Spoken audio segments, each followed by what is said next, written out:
d'ouvrir tes portes. Bienvenue à Pau, dans notre colocation.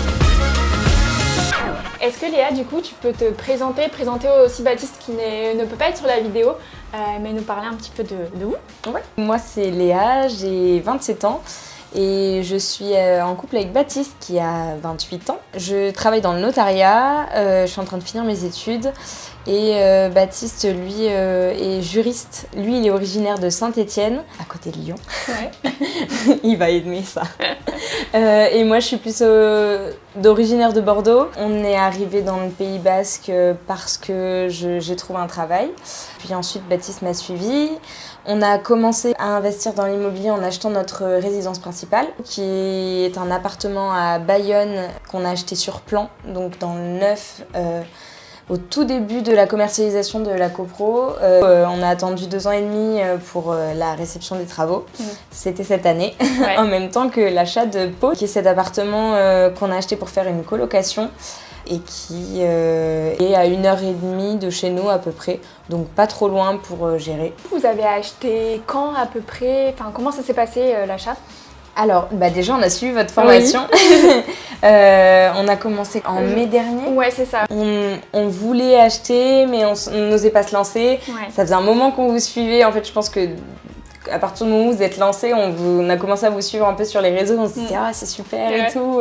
On aimerait bien nous aussi se lancer. On a vu que vous proposiez la formation et on s'est dit maintenant c'est maintenant ou jamais. On s'est dit qu'en même temps qu'on faisait la formation, il fallait qu'on poursuive nos recherches.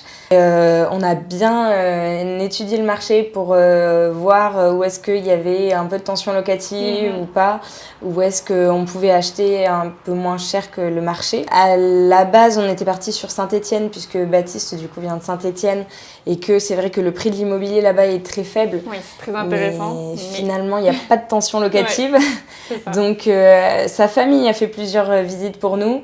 Et en fait, plus on étudiait le marché, plus on continuait la formation, on se disait non, il faut pas investir là-bas. Et puis en plus, c'était beaucoup trop loin de chez nous parce qu'on n'a pas dans l'idée de remonter là-bas tout de suite.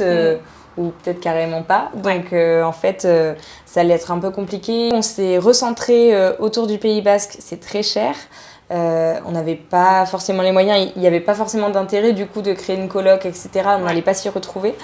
Donc on a tablé sur Tarbes et Pau. On a tout condensé en un week-end et même en une journée. Oui, c'est vrai. En une journée, on a fait beaucoup de visites. Ouais. Je crois qu'on avait quelque chose comme 14 visites dans la journée. C'est énorme. On a commencé par Tarbes le matin et Pau l'après-midi. On a fait ces visites, on a vu des biens pourris. Pas cher mais pourris. Ouais. On avait un appart qui nous plaisait bien mais qui était en rez-de-chaussée. Qui était dans un quartier un petit peu moins bien de Pau. Et on est tombé sur celui-ci et il est vraiment très lumineux. Donc en fait, on a un peu eu un coup de cœur qu'on a caché à l'agent immobilier. C'est bien. Et par contre, sur le prix, il était donc à 139 000 €. Ouais. Le prix avait déjà été baissé parce que la proprio avait été sous promesse 2 fois. Et à chaque fois, ça avait capoté à cause du financement. Elle voulait le vendre assez rapidement. Nous, on a fait la visite et on a dit à l'agent IMO qu'on n'était pas chaud pour partir sur 139, que ça allait pas passer dans notre financement. On savait que pour pouvoir générer du cash flow, parce que c'est aussi ça qu'on cherchait, on voulait pas juste investir pour pouvoir faire de la plus-value à la revente. Selon notre étude de marché, il fallait qu'on achète un peu plus bas. Donc, on a proposé 130 000. Et on a expliqué à l'agent immobilier qu'on ne pouvait pas aller au-dessus de 130 000 et que sinon ça passait pas pour notre financement. Pour lui, c'était rédhibitoire. Mais il a quand même dû faire notre proposition à la proprio qui a accepté de suite. Et on lui a dit écoutez, si elle est d'accord, c'est bon pour nous. Comme quoi, on a eu un coup de chance. On a signé la promesse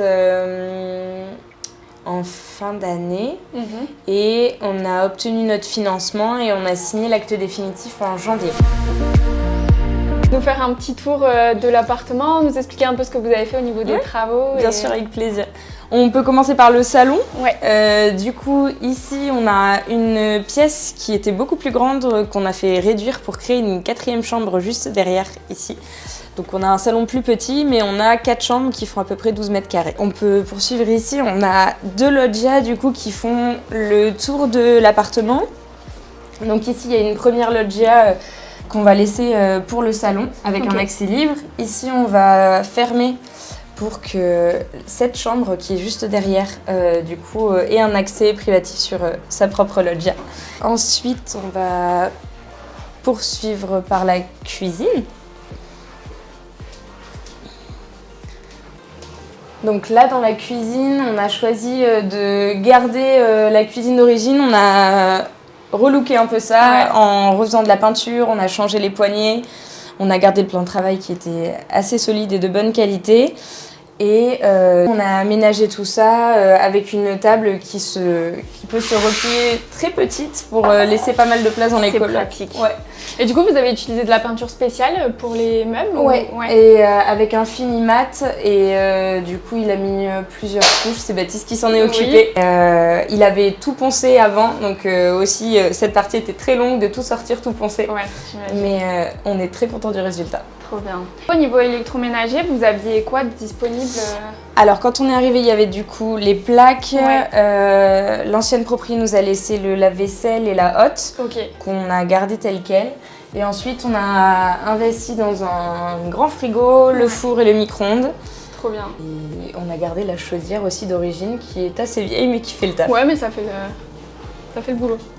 On a ici une première chambre qui pour l'instant est toujours un atelier. On est en train de finir la peinture des dernières portes de placard. Et dans chaque chambre, il y a un bureau, une table de nuit, un lit de place. Et on a fait en sorte qu'il y ait des dressings dans chaque chambre aussi. Trop bien. Donc cette chambre, à la base, elle était ouverte sur le salon. Là, il y a un artisan qui nous a aidés pour finir de combler le trou, refaire un peu de placo. Et du coup, on a refait passer l'électricité aussi. Dans cette chambre, il y a l'électricité au plafond et il y avait déjà des prises existantes. Mais dans les prochaines chambres, on a dû poser des plaintes électriques. Bon, il y a juste la lumière, ce sera par un va-et-vient, mais sinon, ça, c'est nickel. Ok. Et du coup, là, au niveau des superficies des chambres, vous êtes à combien à peu près? On est à peu près à 12 mètres carrés par chambre. Ouais, donc c'est des belles chambres hein, quand même. Et en fait, ce qui est cool, c'est qu'il y a quand même des grandes ouvertures dans chaque chambre, donc il y a quand même assez de lumière. On a choisi de laisser blanc parce qu'on s'est dit que comme ça, ça reflétait bien avec la lumière.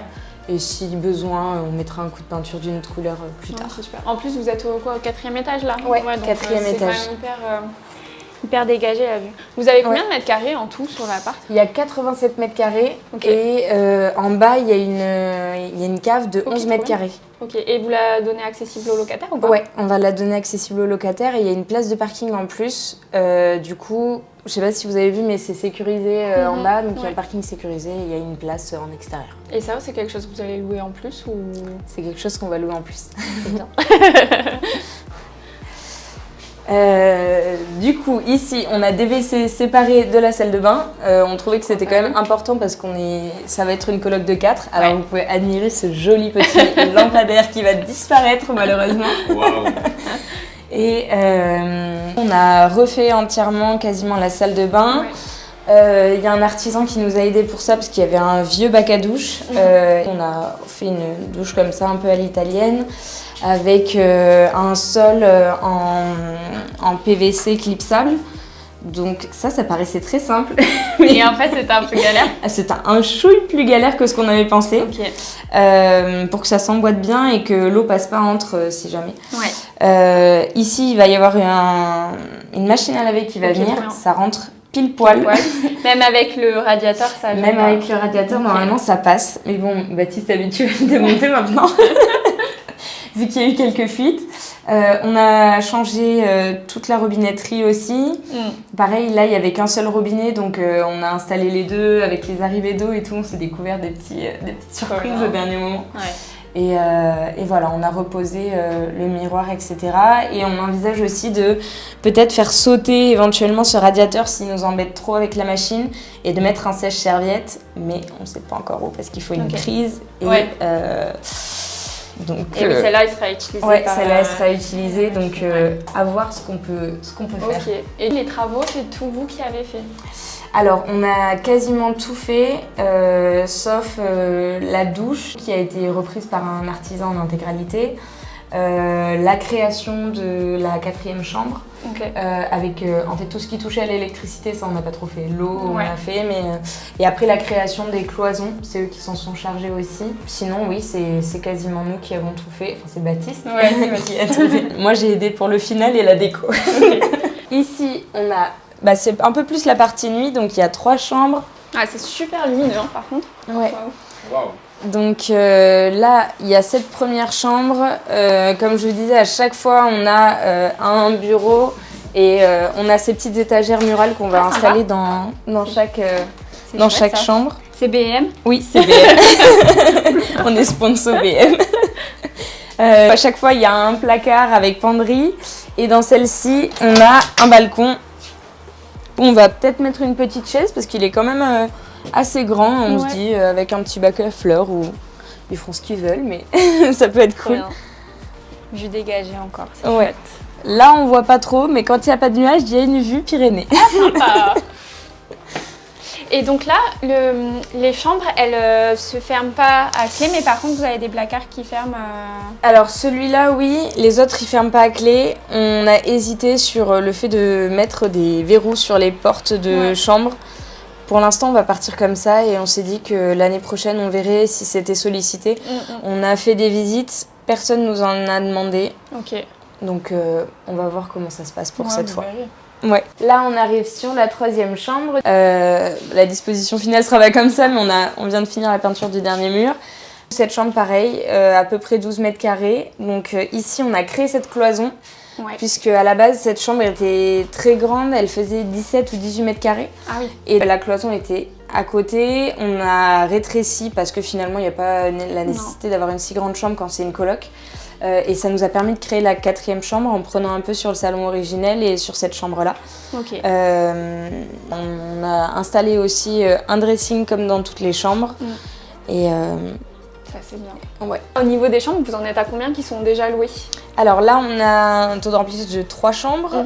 On a une personne qui va arriver déjà le 18 août, donc ça c'est cool. Et toutes les autres arrivent à partir de septembre. Ok, trop bien. Et donc on a la 4e chambre, une personne qui est intéressée, on attend son retour. Si ça le fait pas, on attendra quelqu'un d'autre. En fait, ça s'est fait assez vite finalement.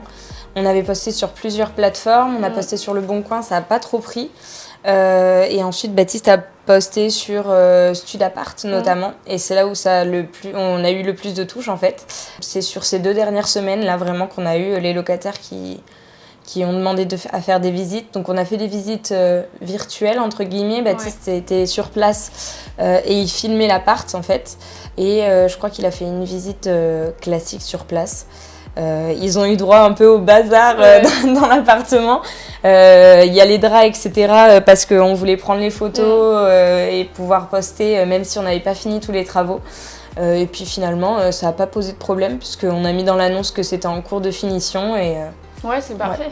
Voilà. Et puis en soi, c'est bien si les gens ils arrivent à se projeter même pendant les travaux. Ça vous a permis de prendre de l'avance. Exactement. Pas avoir besoin d'attendre. C'est vrai. On va passer sur la 4e chambre. Celle-là, elle est un peu plus en bazar parce qu'on est en train de... Il y a les dernières touches de peinture. Et donc pareil, cette chambre, c'est celle où il y a des plaintes électriques tout le long. Là, c'est l'artisan qui nous a fait tout ça. Toute l'électricité passe dans les plaintes et remonte dans les cloisons en placo parce qu'il n'y avait pas d'électricité au sol directement. Et donc là, on a cette chambre qui a un accès sur sa petite loggia. Donc là, il faut qu'on accroche encore le pare-vue, mais... c'est génial. Hein. On a essayé de rendre ça agréable. Avec des petites guirlandes. Voilà. Trop bien. Val, il adore me faire des checks. Nickel. Là, du coup, au niveau du financement, au niveau du taux et des mensualités, vous étiez à combien ? Là, on a un taux à 3,43 et on a des mensualités de 825 € par mois. Ok, donc par rapport à vos revenus locatifs, ça couvre largement les mensualités et j'imagine les charges, etc. Oui, exactement. On a tout inclus dedans, taxes foncières, les charges de copro et du coup, on génère un cash flow. On fait une exploitation en nom propre. C'est le premier investissement qu'on fait pour louer, du coup on s'est dit qu'on allait se lancer comme ça et si on poursuit, on verra comment s'aménager. Pourquoi vous avez choisi d'investir dans l'immobilier avec Baptiste ?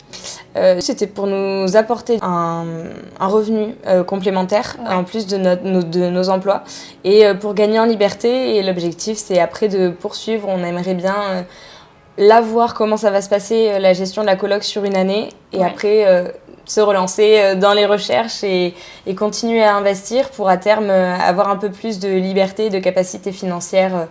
Et puis pourquoi pas envisager une retraite anticipée comme voudrait Baptiste, peut-être pas à 30 ans, mais voilà. Trop bien. Donc prochain projet, vous les avez en tête ou c'est on a envie de continuer, il n'y a pas forcément quelque chose de précis là pour l'instant? En fait, on hésite entre se relancer dans une coloc ou acheter un appart et le louer un appart classique. En location classique, à l'année. Et puis, je pense que ça se fera aussi en fonction des opportunités qu'on va trouver Pour l'instant, on ne cherche pas, mais on entend dire qu'à Pau, il y aurait peut-être ci ou ça à vendre dans notre entourage ou dans le cadre de mon travail.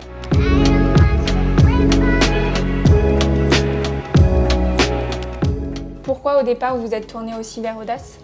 Parce qu'en fait, on voulait se lancer pour acheter notre RP. Ça, on a réussi à le faire avant de vous connaître. Mais en fait... on se disait, il faut qu'on investisse, mais on ne sait pas comment faire. Qu'est-ce qu'il faut qu'on évite comme piège ? On a un peu, dans notre entourage, des personnes qui ont déjà fait ces expériences-là d'investir dans du locatif. Personne n'a fait de coloc, donc on est les premiers. Ils étaient tous là, non, faites pas de coloc, vous allez voir, c'est des emmerdes. Non, on est persuadés que ça va très bien se passer et au moins on arrive à générer un cash flow. Ceux qui n'ont pas réussi à faire en achetant et en louant en location classique en fait. On s'est tourné vers vous pour avoir tout l'aspect formation, les petits tips à éviter, les choses sur lesquelles bien insister, qu'est-ce qu'il faut bien regarder. Et en fait, c'est aussi pour nous booster et nous lancer vraiment. Parce qu'on regardait avant de commencer la formation et ça faisait déjà 1 an qu'on regardait en fait. On n'avait jamais sauté le pas et on s'était jamais dit « Allez, on y va, on fait des visites, ne serait-ce que ça ». Et donc, c'était vraiment pour nous donner un coup de boost. Est-ce qu'il y a eu quelques moments marquants pendant l'accompagnement où tu disais justement que ça t'a boosté, enfin ça vous a boosté avec Baptiste? Ouais, et ben il y a eu justement le moment où on devait aller rencontrer les banques et en fait, on savait pas comment mener notre speech, etc. On avait fait notre dossier et on a fait un rendez-vous avec Val en visio. Ça, vraiment, c'était l'opportunité de vraiment se lancer, de savoir quoi dire, qu'est-ce qu'il fallait pas dire, comment présenter les choses, comment amener la conversation, etc. Et ça, c'était vraiment, vraiment cool. Et je pense que le deuxième coup de boost aussi, c'était quand vous nous avez appris à vraiment calculer notre rentabilité et qu'on a commencé à se rendre compte de ce qui pouvait être intéressant ou pas et se dire, ok, ce projet-là, on part pas dessus, on part plutôt sur ça. Ça a été aussi un peu démoralisant au début, j'avoue, parce qu'on s'est dit, oula, tout ce qu'on a envisagé, ça nous apporte pas du tout de cash flow. Et en fait, en continuant les recherches, on a trouvé et c'est vraiment cool. C'était quoi vos appréhensions par rapport à notre accompagnement, le fait que ce soit en ligne, etc. C'est vrai que le fait de pas se voir en direct, on s'est dit bon, ok, ça existe les formations en ligne, on sait que ça marche. Est-ce que dans le cadre d'un accompagnement pour un achat immobilier, ça va aussi fonctionner? Mais en fait, ça fonctionne très bien. Les cours, c'est super parce que comme on est en petit groupe, on peut vraiment tous échanger sur nos expériences et je trouve que ça aussi, ça nous apporte. Et c'est cool après de voir dans Slack la suite des autres, de voir qu'eux aussi, ils ont réussi à investir et tout et c'est trop cool. En tout cas, vous vous êtes bien bougé. Vous avez un appart de fou, enfin franchement c'est trop bien, il y a eu des bons travaux qui ont été faits, il y a les locataires qui arrivent bientôt. Donc franchement, félicitations. Merci, on est très contents de nous. Ouais, trop bien. J'ai senti. Je le